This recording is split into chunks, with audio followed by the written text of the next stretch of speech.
minutes. You guys know how I do it. I do these lives every Monday through Friday. Time is unknown, but I do them every day. I mean, I do them Monday through Friday. Okay, so hope you guys are doing well. Happy Hump Day. Hope you guys are doing well. What I want to come on and say. Oh well, first of all, did you check out yesterday's On Air with Russell of Hotels? That was pretty good, right? You guys check that out. So if you didn't, go ahead and check that out, please. Today we're live on YouTube and LinkedIn, like I always am. But I also do a show which is live on Instagram, which I haven't done today, and I'm not sure if I'm gonna do it today at all. But we'll see. We'll see. It's already almost 6 o'clock here in California. I'm live here in LA. I know I'm all over the place right now, but I just got the phone talking to somebody. You know, people just they share all their stuff with me. I don't know why that is, but they share, and it just kind of like, okay, thanks for letting me know that. Okay, appreciate it. But what I wanted to talk about real briefly was part of what I talked about yesterday on the show, and it had to do with hospitality is driven by employees, right? This is something I got from a hospitality or a hotel related podcast that I was listening to a couple of days ago. And a gentleman on there was talking about this, right? And I'm like, wow, that is some good information. And you know what? I just can't keep information to myself, right? I have to share this with everyone else, right? So if you hadn't, checked out the show, I'm just going to talk a little bit about, and of course, boom, there you go. It's right there, right? So hospitality industry driven by employees. What does that mean exactly? It means that it's an employee driven industry, right? So we're only as good as our employees. We're only as good as the employees that we train to be, to work at our hotels or to work in our restaurants and so on and so on and so on as it goes within the hospitality industry. Invest in your employees, and that's something that we don't do enough of.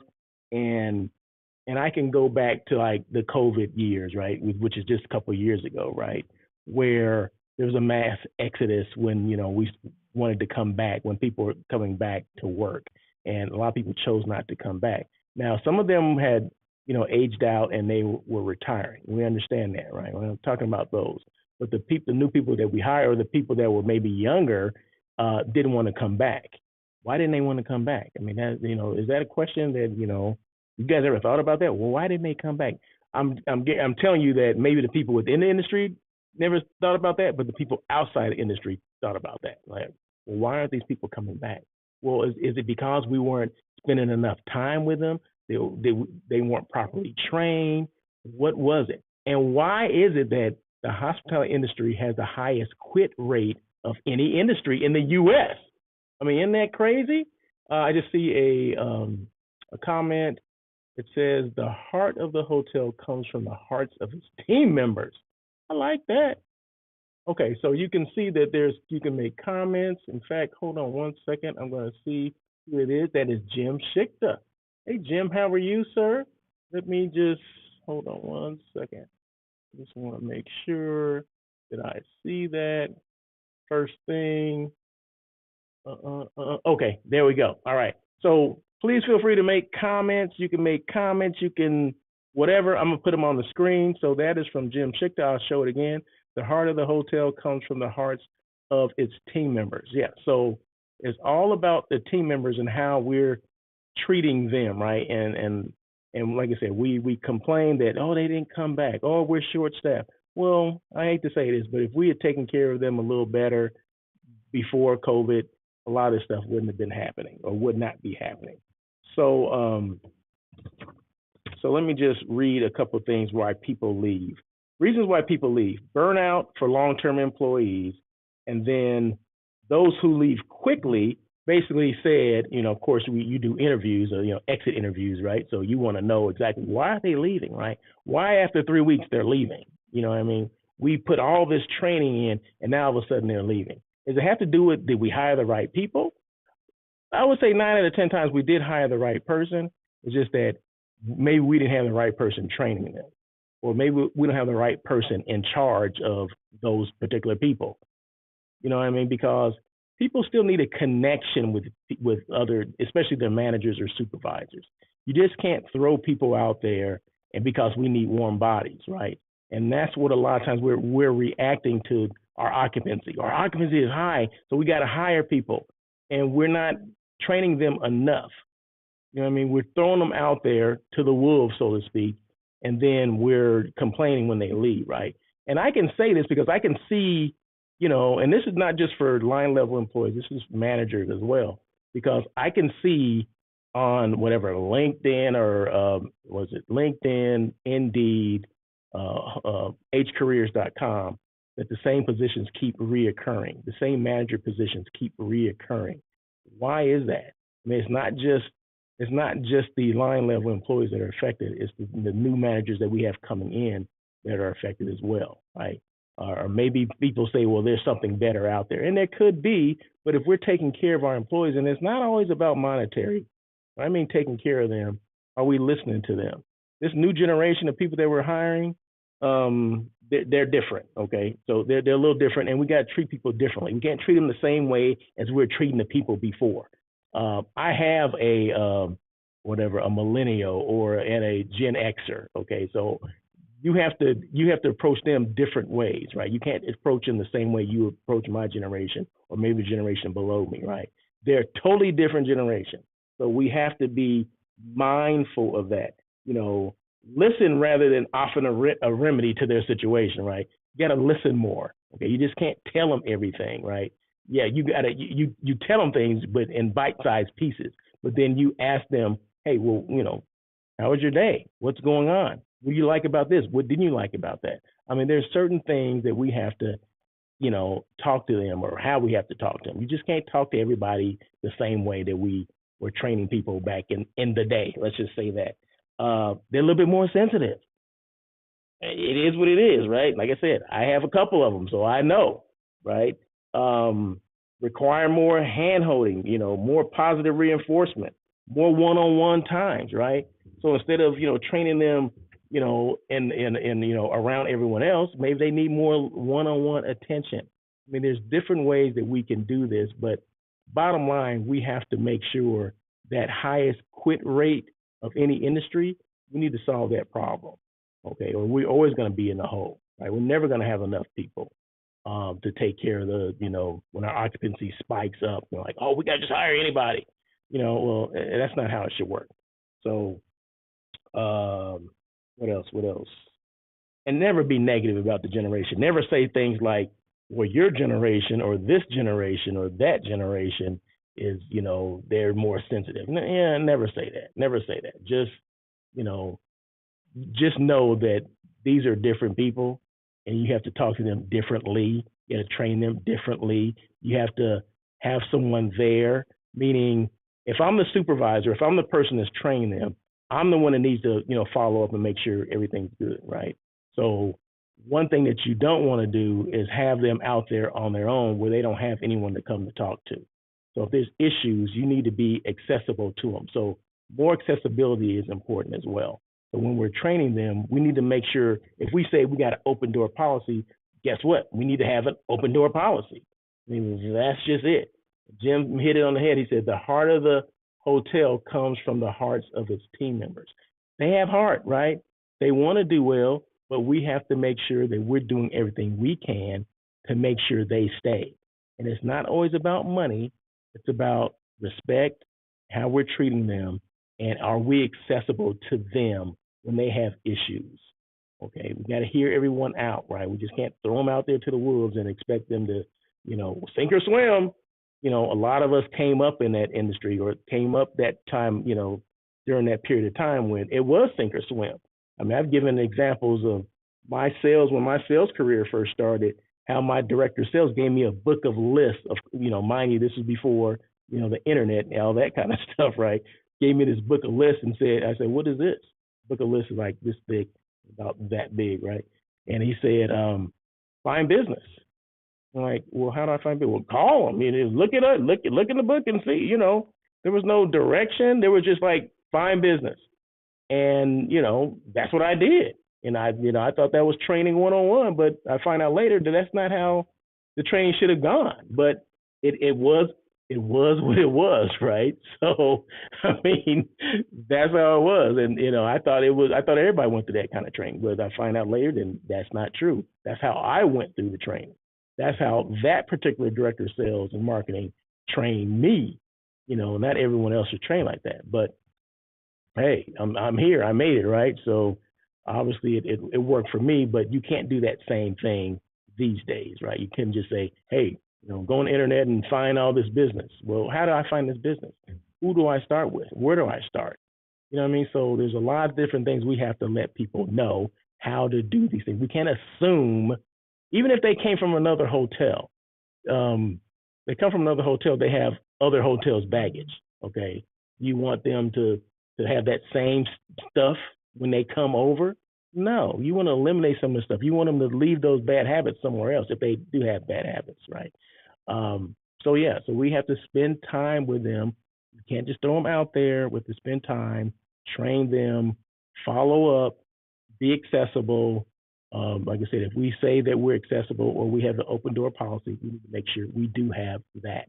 Okay, so those are things that I just want to talk about. Maybe somebody needed to hear that, maybe not, but that's okay. That was on my head, and that's what I was going to share. So, hospitality industry driven by employees. 1, 2, invest in your employees. Okay, no other way around it. Take your time. Highest quit rate of any industry in the U.S. That's crazy, cray. So, also, I put out something today on my LinkedIn page, and it had to do with service. If we lose guests to service issues, how does it affect the hotel? I think I said, how much money does it take to get them back, or how much effort does it take to get business that you have lost, or a client that you have lost, or a guest that you have lost? How do you get them back? And there's always cost involved with that, right? That's why I always say it's always easy just to take care of the guests from day one, right? When you start losing guests, it's going to cost you more to get them back. And I kind of broke it down as to what that meant or what that said. So after this, if you hadn't seen it, you should check it out. Let's see. It had to do with bad service. Bad service equals dollar signs. That's what it says. Bad service equals dollar signs. So meaning if you got bad service in a hotel, more likely to get this service recovery for them to come back, it's going to cost you more money to get them to come back. So why not take care of them in the first place? Why not do what they need in the first place? Now, I know everything's not 100% foolproof that we do. I understand that. But we need to make sure we're training our people. Goes back to the people, right? Goes back to how are we training the people? Are we training the people? How to talk to people? How to, solve issues? Are they empowered? Whatever. All those things matter, right? But when you lose people, there's like 5 things: compensation, marketing promotion, training and improvement, relationship management, reputation management. All those things will come into play, and all those things have a dollar sign attached to them. Okay, so it's just better that we just take care of the employee, or take care of our guests, take care of our employees first. They will in turn take care of the guests, and that equals dollar signs, right? Dollar signs coming in, not dollar signs going out, because we're trying to, recover do a service recovery on or something like that. So just check that out. Tell me what you think. Always make comments. I appreciate it. Thank you, Jim, so much for making your comments. And like I said, these things that I do are always interactive. They're not just about me talking, but sometimes they are, but that's okay, right? But I always have some type of agenda. I don't just come on just to, so you can just see that I have a new hat on today, or a new shirt, sweatshirt. No, I come on to, kind of share some information with you guys, whoever's interested in listening to it. So I appreciate Jim for coming on, and I appreciate the people that will listen to this on the replay, right? So I do appreciate that. So make sure you check out if you don't follow me on LinkedIn, please make sure you follow me. If you don't subscribe to me on YouTube, please make sure you hit that subscribe button, and once you hit it, go bing. Anytime I go live, you get a notification. It goes bing, Russell's live, that kind of thing. So anyway, and yeah, I'm silly as well. So anyway, happy hump day again. You guys have a great evening. And once again, I'll do this again tomorrow because every Monday through Friday, I do a live. Okay. So, but always remember this, and I forgot to do this, right? I forgot to lead with this. Always let people know who you are, what you do, and how you can help. I'm Russell Edmond, go by Russell of Hotels. I'm just going to say I do hotel site selection, okay? I assist companies and organizations with finding that proper hotel for their meeting, for their convention, their conference, their retreat, whatever, okay? No matter where it is, no matter how big or how small. 10 rooms is considered a group, 10 rooms or more. I've done 10 rooms on peak. I've done as many as 650 rooms on peak, but it doesn't matter. You can add a zero at the end or another number at the beginning. It doesn't matter how many rooms they need, how many room nights. The same amount of effort is going to be put into it. So, and so I can take that, off of a meeting planner's desk. I can take that part of it off of their desk, meaning they don't have to do the hotel site selection because I have that covered, right? So, and as far as contract negotiation, pricing, and all that stuff, I handle all that as well. Excuse me, getting kind of choked up. But yeah, so those are that's one thing that I do. I mean, I can go on and on and on. I mean, I am a hotel consultant. I do a lot of content creating. I do consulting when it comes to, excuse me, content creating as well. This is creating content, right? Just in case you did not know, you do a live, you're talking about something specific, right? I'm talking about hospitality industry driven by employees, right? So that's creating content, giving information to somebody. Someone out there wants to hear this somewhere. I don't know where they are, but someone out there did, they're like, oh, okay, that makes sense. Oh, I got it. Okay, thanks, peace. Got it, I'm gone.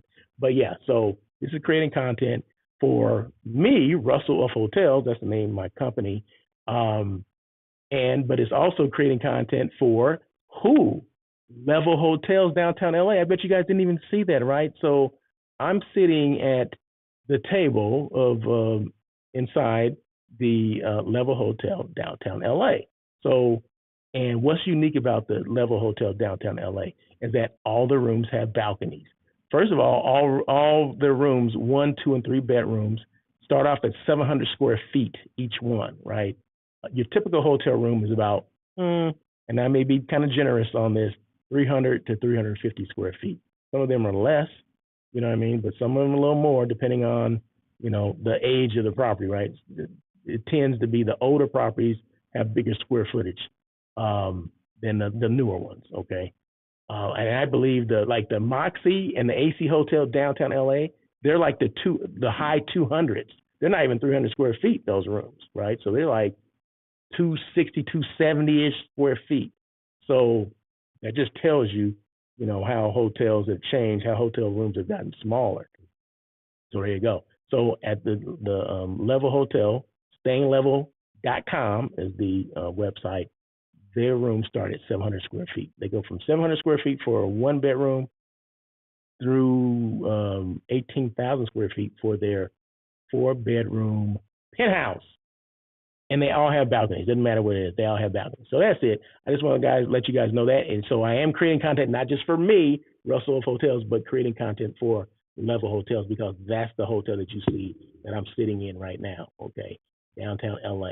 So, and also I can back up one screen and say, okay, well, I'm creating content for Hyatt House LAX because that's where this hotel is right here. So there you go. It's all about creating that content. It's all about getting the information out there, right? So anyway, you guys have a great day. My time is up. Happy Wednesday night.